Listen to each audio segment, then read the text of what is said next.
কথাতেই আছে, সব খেলার সেরা বাঙালির তুমি ফুটবল। ক্রিকেটের দাপট যতই থাকুক না কেন, ফুটবল যে বাঙালির একেবারে মণিকোঠায় জায়গা করে রয়েছে সেটা বোঝা যায় এই আমরা সবাই ক্লাব দ্বারা আয়োজিত এই দিনের এই ফুটবল টুর্নামেন্ট এলে। সারাদিন ব্যাপী এক বার্ষিক ক্রীড়া প্রতিযোগিতার আয়োজন করা হয়, এর পাশাপাশি ফুটবল টুর্নামেন্টের আয়োজন করা হয়। বিধাননগর পৌর নিগমের অন্তর্গত রাজারহাট গোপালপুরের আমরা সবাই ক্লাবের পরিচালনায় সারাদিন ব্যাপী এই ফুটবল টুর্নামেন্টটি সম্পন্ন হয়। পার্শ্ববর্তী 8টি ক্লাব অংশগ্রহণ করে এই ফুটবল টুর্নামেন্টে। এই দিনের এই ফুটবল টুর্নামেন্টের মধ্য দিয়ে নতুন প্রজন্মকে মাঠমুখী করার জন্য বিশেষ উদ্যোগ নেওয়া হয় বললেন উদ্যোক্তারা। আর এই দিনে এই ফুটবল টুর্নামেন্টটি চলাকালীন মাঠের চারিদিকে এলাকার মানুষদের এবং ফুটবল প্রেমী মানুষদের উপস্থিতি এবং উচ্ছ্বাস ছিল যথেষ্ট। প্রতি বছরের মতো এবছরেও আমরা সবাই ক্লাবের উদ্যোগে সারাদিন ব্যাপী বার্ষিক ক্রীড়া প্রতিযোগিতার আয়োজন করা হয়। এই দিনের এই অনুষ্ঠানে এসে উদ্যোক্তাদের প্রশংসা করেন বর্তমান বাংলার ব্র্যান্ড অ্যাম্বাসেডর তথা প্রাক্তন ফুটবলার শাহিদ রহিম নবী। খেলোয়াড়দের তিনি উৎসাহিত করেন। এর পাশাপাশি এই অনুষ্ঠানে বিশেষ অতিথি হিসেবে উপস্থিত ছিলেন বিধায়ক তাপস চ্যাটার্জি, বিধাননগর পৌর নিগমের 2 নম্বর ওয়ার্ডের কাউন্সিলর রহিমা বিবি মণ্ডল, মন্ত্রী শোভনদেব চট্টোপাধ্যায় সহ উপস্থিত ছিলেন বহু বিশিষ্ট মানুষেরা। রাজারহাট পঞ্চায়েত সমিতির সভাপতি প্রবীর কর সহ অমরনাথ প্রসাদ সহ বহু সমাজসেবীদের মিলিত সহযোগিতায় এই দিনের এই টুর্নামেন্টটি সম্পন্ন হয়। খেলা শেষে বিজয়ীদের জন্য আকর্ষণীয় পুরস্কার সহ নগদ টাকারও বিশেষ ব্যবস্থা করা হয়। আমরা সবাই ক্লাব আয়োজিত এই ফুটবল টুর্নামেন্ট নিয়ে মাঠের চারিদিকে একেবারে মানুষের উচ্ছ্বাস এবং এলাকা জুড়ে একটা উদ্দীপনা দেখা যায়। মাঠের বাইরে বসে আয়োজকরা উৎসাহ দেন খেলোয়াড়দের। ফুটবলের ম্যাচ দেখার জন্য মাঠের চারিদিকে যেরকম মানুষের ভিড় জমান, তেমন উপস্থিত অতিথিরাও এই দিনের এই ফুটবল টুর্নামেন্টে এসে উৎসাহিত হন।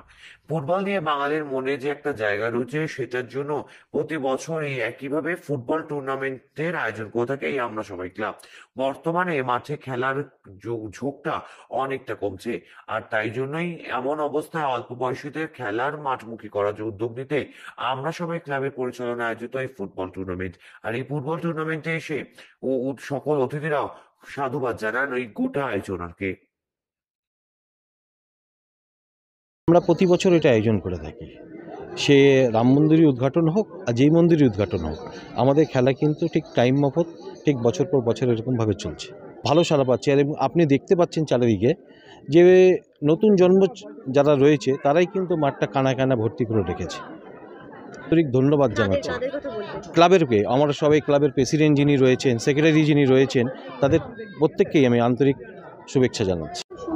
ফুটবল টুর্নামেন্ট প্রতি বছরেই আমরা চালাই, প্লাস ক্রীড়া প্রতিযোগিতা ছোট ছোট বাচ্চাদেরকে নিয়ে আমরা অনুষ্ঠিত করি। 23 জানুয়ারি নেতাজি সুভাষচন্দ্র বোসের জন্মদিন উপলক্ষে। এটা আমাদের দীর্ঘ 40 বছর ধরে এই খেলাটা আমাদের চলছে এবং দিন এবং ডেট আমাদের ফিক্সড।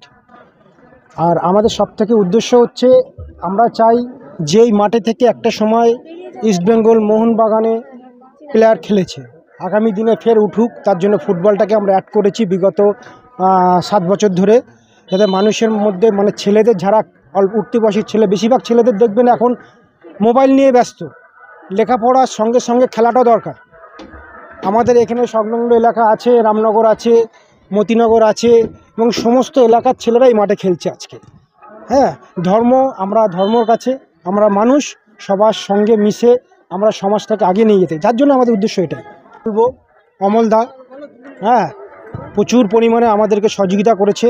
লোকাল নেতৃত্ব আছে, আমাদের বিধায়ক আছে, কাউন্সিলর আছে, আমাদের ক্লাবের সদস্যরা প্রচুর পরিমাণে পরিশ্রম করেছে, যার জন্য আমরা একটা সুন্দর অনুষ্ঠান আজকে আয়োজন করতে পেরেছি। হ্যাঁ, মানুষের সাড়া আপনি দেখতেই পাচ্ছেন, কত ভিড়। এখন তো অবশ্য দুপুর 3টে, 3:30, 4টে না বাজতে বাজতে মানুষ পুরো মাঠে কোনায় কোনায় দর্শক ভরে যাবে, মানে পা গোলাবার জায়গা থাকবে না মানুষের। কলকাতা থেকে সেঞ্চুরি পোদ্দারের রিপোর্ট, হুল্লোড় 24x7।